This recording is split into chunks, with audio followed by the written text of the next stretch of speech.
శ్రీదేవి భాగవతం ప్రథమ స్కందం. ఓం శ్రీ మహాగణాధిపతయే నమః. ఓం శివాయ గురవే నమః. ఓం శ్రీమాత్రే నమః. సౌనకాది మహామునులు కలికాల దోషాలకు భయపడి బ్రహ్మదేవుని ఆజ్ఞ మేరకు నైమిసారణ్యంలో తలదాచుకున్నారు. నిరంతరం యజ్ఞయాగాది క్రతువులు విధి విధానంగా నిర్వహిస్తున్నారు. మధ్య మధ్య విరామ సమయాల్లో కాలక్షేపం కోసం పురాణ శ్రవణం చేస్తున్నారు. అష్టాదశ పురాణాలు రచించిన వ్యాస భగవానుడికి సాక్షాత్ శిష్యుడైన సూతుడు ఒక్కొక్కటిగా పురాణాలు వినిపిస్తున్నాడు. అందరూ శ్రద్ధాసక్తులతో వింటున్నారు. ఒకరోజు సౌనకుడు, మహానుభావ సూత మహర్షి, అష్టాదశ పురాణాలను సమగ్రంగా అధ్యయనం చేశావు. నువ్వు ధన్యుడివి. మీ గురువుగారి అనుగ్రహం వల్ల నీకు పురాణ లక్షణాలు, పురాణ రహస్యాలు అన్నీ పూర్తిగా అవగతమయ్యాయి. దీనికి తోడు శ్రోతలకు తనువు పులకించేట్టు రోమహర్షణంగా కథ చెప్పే నేర్పు నీకు పుట్టుకతోనూ లభించింది. మా అదృష్టం బాగుండి నువ్వు ఈ పుణ్యక్షేత్రాల్ని ఇలా దయచేశావు. మేమంతా ధన్యులం. చెవులుండి పురాణాలు వినని వాళ్ళు నిజంగా విధివంచితులు. షడ్రసోపేతమైన విందుతో నాలుక సంతృప్తి చెందినట్టు నీ వంటి పండితుల వాక్కుతో చెవులకు పండగవుతుంది.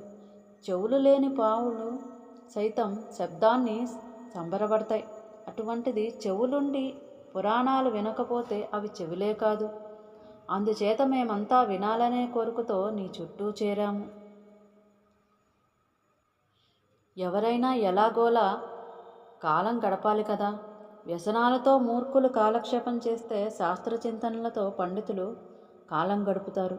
ఏన కేనాప్యుపాయేన కాలాతివాహనం స్మృతం వ్యసనైరిహ మూర్ఖాణం బుధానాం శస్త్రచింతనై. శాస్త్రాలు కూడా చాలా విచిత్రంగా ఉంటాయి. వాటిలో జల్ప వితండవాదాలు అనేకం. అవి కొందరికి గర్వాన్నిస్తాయి. వేదాంత శాస్త్రమైతే సాత్వికమే కాని మీమాంస శాస్త్రం మాత్రం రాజసం. హేతువాదాలతో నిండిన న్యాయశాస్త్రం పూర్తిగా తామసం. అలాగే పురాణాలు కూడా త్రిగుణాత్మకాలని విన్నాను. వాటిలో సర్వలక్షణ సమన్వితమైన దేవీ భాగవతం పంచమ వేదమని, పుణ్యప్రదమని, భుక్తి ముక్తిదాయకమని నీ మాటల వల్లనే తెలిసింది. ఆ పురాణాన్ని దయచేసి సవిస్తరంగా చెప్పు. నీ నోట వినాలని మాకందరికీ ఎంతో కుతూహలంగా ఉంది. ఇప్పటికి చాలా పురాణాలు చెప్పావు, విన్నాం. అయినా మాకెవ్వరికి తృప్తి తీరలేదు. అమరులు అమృతం సేవించారు, తృప్తి పొందారా? ఇంతకీ ఏమిటట ఆ అమృతం గొప్ప? ఎంత సేవిస్తే మాత్రం ముక్తినిస్తుందా? అదే భాగవతామృతమైతే వెంటనే సంకటాలు తొలగిపోయి ముక్తి లభిస్తుంది. సుధాపానం కోసమని మేమంతా ఎన్నెన్నో యజ్ఞాలు చేశాం, అయినా శాంతి లేదు. యజ్ఞఫలం స్వర్గప్రాప్తి, కొంతకాలానికి ఆ స్వర్గం నుంచి పతనం కావటం, సంసార చక్రంలో పడటం, ఇలా నిరంతరం పరిభ్రమించడమే కదా. త్రిగుణాత్మకమైన ఈ కాలచక్రంలో పడి తిరుగుతున్న మానవులకు మోక్షం లేదు. జ్ఞానం ఒక్కటే ముక్తి మార్గం. అందుచేత పరమ పావనము, అతి గుహ్యము, ముక్తిదాయకము, ముముక్షువులకు అత్యంత ప్రియము అయిన దేవీ భాగవతాన్ని సవస్త్రంగా మాకు వినిపించు. ఈ అభ్యర్థనకు సూతుడు ఎంతగానో సంతోషించాడు. సౌనకాది మహామునులారా, నేను ధన్యుణ్ణి. నా భాగ్యమే భాగ్యం. వేద సమ్మతమైన భాగవతం చెప్పమని మీరు అడిగారంటే నేను పవిత్రుణ్ణి అయ్యాను. తప్పకుండా చెబుతాను.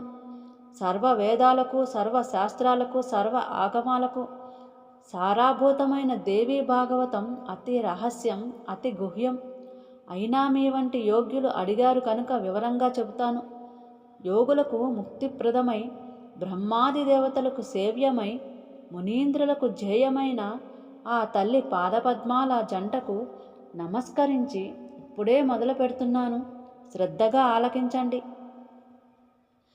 ఇది పురాణోత్తమం, సర్వరసాలయం, భగవతి అనే పేరుతో ప్రసిద్ధం.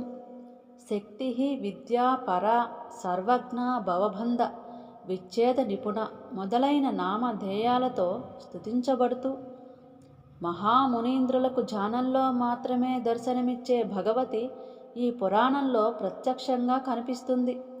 సకల సిద్ధులు కలిగిస్తుంది. సదా సస్వరూపమైన ఈ అఖిల జగత్తును త్రిగుణాత్మకమైన స్వీయ శక్తితో తానే సృష్టించి రక్షించి కల్పాంతంలో ఉపసంహరించి ఒంటరిగా వినోదించే ఆ విశ్వజనని, ఆ లోకమాతను మరొక్కసారి మనసులో స్మరిస్తున్నాను. వేదవేత్తలైన పౌరాణికులు బ్రహ్మదేవుడు సృష్టికర్త అని కదా చెబుతారు. ఆ బ్రహ్మదేవుడు శేషశయ్యపై విశ్రమించే విష్ణుమూర్తి నాభి కమలం నుండి జన్మించాడని, అతడి సృష్టి స్వతంత్రం కాదని, జీవుల కర్మానుసారం జరుగుతుందని వారే అన్నారు. ఇంతకీ ఆ విష్ణుమూర్తికి ఆధారం ఆదిశేషుడు. ఆదిశేషుడికి ఆధారం మహాసముద్రం. అది సలిలం, రసస్వరూపం. పాత్ర లేకుండా జలం నిలబడుతుందా ఎక్కడైనా? ఆ పాత్రయే, ఆ ఆధారమే జగజ్జనని. ఆ సర్వశక్తి స్వరూపిణి పాద పద్మాలను శరణు వేడుతున్నాను. యోగనిద్రామిలీతాక్షం విష్ణుం దృష్టాంబుజే స్థితః అజస్తుష్టావా యాం దేవీం తామహం శరణం వ్రజే. విష్ణుమూర్తి యోగనిద్రలో ఉన్నప్పుడు నాభీ కమలంలోని బ్రహ్మదేవుడు ఆ జగన్మాతను స్తుతించాడు. సగుణ రూపిణి, నిర్గుణ రూపిణి, మాయాస్వరూపిణి, ముక్తిప్రదాయిని ఆ తల్లిని ధ్యానించి దేవీ భాగవతం సవిస్తరంగా చెబుతాను, మునులారా వినండి. ఇది మహాపురాణం, ఉత్తమోత్తమం. మొత్తం 18,000 శ్లోకాలు, 12 స్కందాలు, 318 అధ్యాయాలు. ప్రథమ స్కందంలో 20, ద్వితీయ స్కందంలో 12, తృతీయ స్కందంలో 30, చతుర్థం స్కందంలో 25, పంచమ స్కందంలో 35, షష్టమంలో 31. ఇలా ద్వాదశ స్కందంలో 14 అధ్యాయాలుంటాయి. అంతా గ్రంథారంభంలోనే తెలియజేశాడు వ్యాస భగవానుడు. పురాణానికి 5 ప్రధాన లక్షణాలున్నాయి. సర్గం, ప్రతిసర్గం, వంశం, మన్వంతరాలు, వంశానుచరితం అనేవి పురాణంలో ఉండాలి. నిర్గుణ స్వరూపిణి అయిన లోకమాత జగత్సృష్టి కోసం 3 రూపాలు ధరించింది. సాత్విక శక్తి మహాలక్ష్మి రూపంగాను, రాజశక్తి మహాసరస్వతి రూపంగాను, తామస శక్తి మహాకాళి రూపంగాను ఆవిర్భవించింది. కాబట్టి దీనిని సర్గ అంటారు. అటుపైన త్రిమూర్తులు ఉత్పత్తి జరిగింది. పాలన కోసం హరి, ఉత్పత్తి కోసం బ్రహ్మ, నాశం కోసం రుద్రుడు. దీనిని ప్రతిసర్గము అంటారు. రాజులకు సంబంధించి సూర్య చంద్ర వంశాలను, రాక్షసులకు సంబంధించి హిరణ్యకశిపు ప్రభృతులు వంశాలను వివరించడమే వంశం.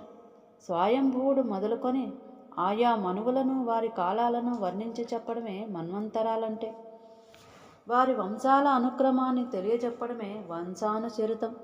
ఇలా పురాణాలన్నీ పంచలక్షణ యుక్తాలు. ఇవి కాక వ్యాస భగవానుడు 1,25,000 శ్లోకాలతో భారతం రచించాడు. దాని ఇతిహాసం అంటారు. ఇది పంచమ వేదం. ఇంతవరకు చెప్పి ఎందుకనో సూతుడు 1 నిమిషం ఆగాడు. అప్పుడు సౌనకుడు మళ్ళీ ఇలా ప్రశ్నించాడు. సూత మహర్షి, నువ్వు సర్వజ్ఞుడివి. అందుచేత ఆ పురాణాలు ఎన్ని, ఏమిటి సవిస్తరంగా తెలియజేయి. మేమేమో కలికాలానికి భయపడి ఈ నైమిసారణ్యంలో నివసిస్తున్నాం. కలిదోషం కలికానికైనా కనిపించని ప్రదేశం మాకు చూపించు మహానుభావ అని మేమంతా ప్రార్థిస్తే, అలనాడు బ్రహ్మదేవుడు ఒక మనోమయ చక్రాన్ని సృష్టించి మాకిచ్చాడు. దొర్లించుకుంటూ దీని వెంట వెళ్ళండి, దీనినేమి ఎక్కడ శిథిలమవుతుందో ఆ ప్రదేశం పరమ పావనమని గ్రహించండి. అక్కడికి కలి ఎప్పుడూ ప్రవేశించలేడు.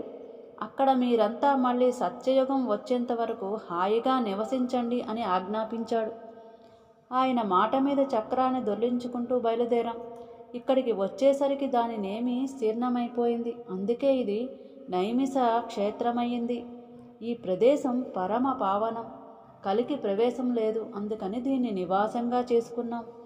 కలిభీతులైన ఈ సిద్ధులు, ఈ మునులు అందరూ కలిసి ఇక్కడే ఉంటూ పశుహింస లేని యజ్ఞాలను కేవలం పురోడాసాదులతో చేస్తూ కాలం గడుపుతున్నాం. మళ్ళీ సత్యయుగం వచ్చే వరకు కాలక్షేపం చెయ్యాలి కదా. ఇంతలోకి మా భాగ్యంగా నువ్వు ఇక్కడికి వచ్చావు. బ్రహ్మ సంహితమైన ఈ పురాణాన్ని సవిస్తంగా చెప్పు. మాకు వేరే మరొక పని ఏమీ లేదు. ఏకచిత్తంతో వింటాం. కథామాత్రంగా చెప్పేస్తే మాకు తృప్తి కలగదు. ధర్మార్థ కామ మోక్షాలను చాలా అందంగా వర్ణించాడు కదా వ్యాసుడు. దేవీ భాగవతం అంటే అది సకల గుణగణాలకు నిలయం.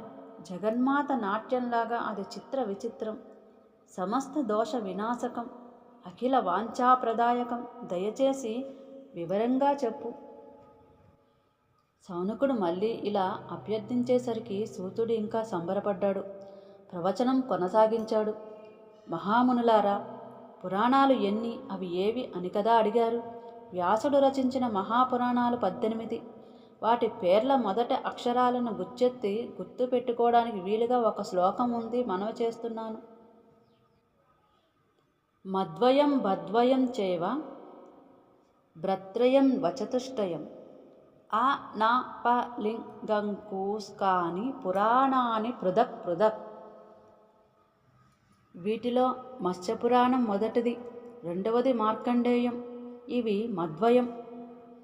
భవిష్యపురాణం భాగవతం, ఇవి బద్వయం. బ్రహ్మపురాణం బ్రహ్మాండ పురాణం బ్రహ్మ వైవర్త పురాణం, ఇవి భ్రత్రయం. వామన పురాణం వాయుపురాణం విష్ణు పురాణం వరాహ పురాణం, ఇవి చతుష్టయం. ఇంకా అగ్నిపురాణం నారద పురాణం పద్మపురాణం లింగ పురాణం గరుడ పురాణం కూర్మ పురాణం స్కాంద పురాణం ఉన్నాయి. ఇవే ఆ నా పా లింగ కూస్కాలు. ఇవి 18 మహాపురాణాలు. మరో 18 ఉపపురాణాలు కూడా ఉన్నాయి, అవి చెప్తాను వినండి. సనత్కుమార నారసింహ నారదీయ శివదౌర్వస కాపీల మానవ ఔసనస వారుణ కాళికా సాంబ నంది సౌర పరాశర ఆదిత్య మహేశ్వర భాగవత వాసిష్ఠ పురాణాలను ఉపపురాణాలు అంటారు. ఇన్ని వ్రాసి ఇంకా మహాభారతం రచించాడు వ్యాసుడు. ఓం శ్రీ పార్వతీ శివరమణ పాదార్పణమస్తు. స్వస్తి.